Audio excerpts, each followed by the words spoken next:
نحمده ونصلی علی رسولہ الکریم اما بعد قال اللہ تعالی فی القرآن المجید فاعوذ باللہ من الشیطان الرجیم قال یا ابت افعل ما تؤمر ستجدنی انشاء اللہ من الصابرین۔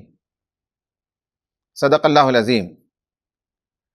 خواتین و حضرات، حضرت ابراہیم علیہ السلام پیرنٹنگ کے معاملے میں ایک نمایاں مقام رکھتے ہیں۔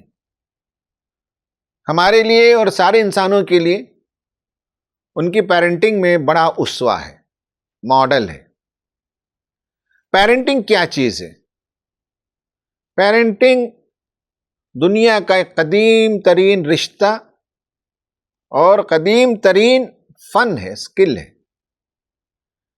حضرت ابراہیم علیہ السلام اس معاملے میں بہت ہی اونچا مقام رکھتے ہیں۔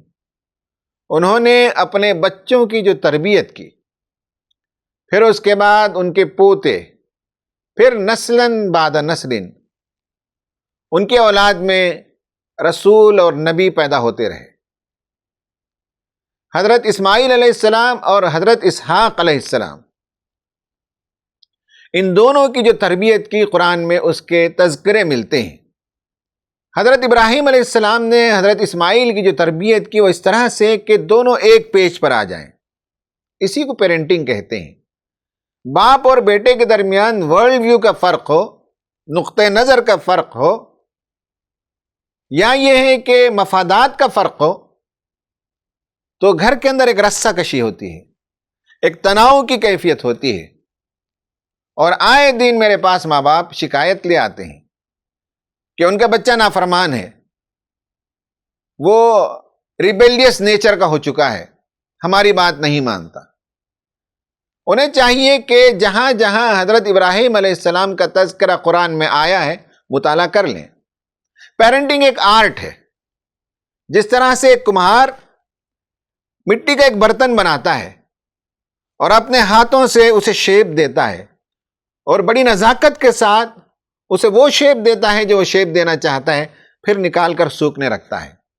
یا ایک آرٹسٹ جس طرح سے آرٹ اور پینٹنگ کرتا ہے، مختلف رنگوں کو اٹھاتا ہے، اس کے اسٹروکس لگاتا ہے، اور 2-4 دن کے محنت کے بعد یا ہفتہ 2 ہفتہ محنت کے بعد، یا بعض آرٹسٹ کو سال بھی لگ جاتے ہیں، تو اس کے بعد اس کینوس میں خوبصورت تصویر ابھرتی ہے یا ایبسٹریکٹ پینٹنگ ہوتی ہے۔ آرٹسٹ کے ذہن میں کچھ ہوتا ہے، اسٹروکس کچھ ہوتے ہیں، رنگ کچھ اور لگتے ہیں، لیکن فائنل شیپ وہ ہوتا ہے جو آرٹسٹ چاہتا ہے۔ باپ اپنے بچوں کو ویسے ہی بناتا ہے۔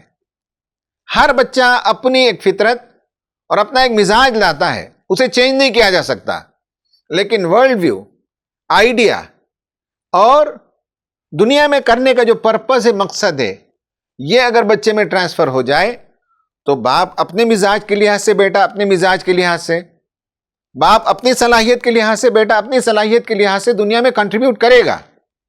حضرت ابراہیم علیہ السلام نے حضرت اسماعیل علیہ السلام کو اور بی بی ہاجرہ کو مکے کی وادی میں لا کر بسایا اور ان کی تربیت کرتے رہے۔ دعوتی کام سے کبھی چلے جاتے، کبھی آتے، اور اس طرح سے تربیت کی کہ ایک دن بچے کو بلا کر پوچھا کہ میں نے خواب دیکھا ہے، یا مفسرین نے لکھا کہ میں بار بار یہ خواب دیکھ رہا ہوں کہ میں تمہیں ذبح کر رہا ہوں، بتاؤ تمہاری رائے کیا ہے؟ بیٹے نے فوراً یہ کہا کہ ابا جان آپ وہ کر گزریے جس کا آپ کو حکم ہوا ہے۔ یعنی یہ نہیں کہا کہ آپ نے جو خواب دیکھا ہے وہ حکم نہیں ہے، اس میں رموز ہیں، اس کی تعبیر نکالنی چاہیے۔ یہ نہیں کہا کہ اللہ تعالیٰ کا حکم ہے ذبح کرنے کا تو میں اس کے لیے تیار ہوں، مجھے آپ صابر پائیں گے۔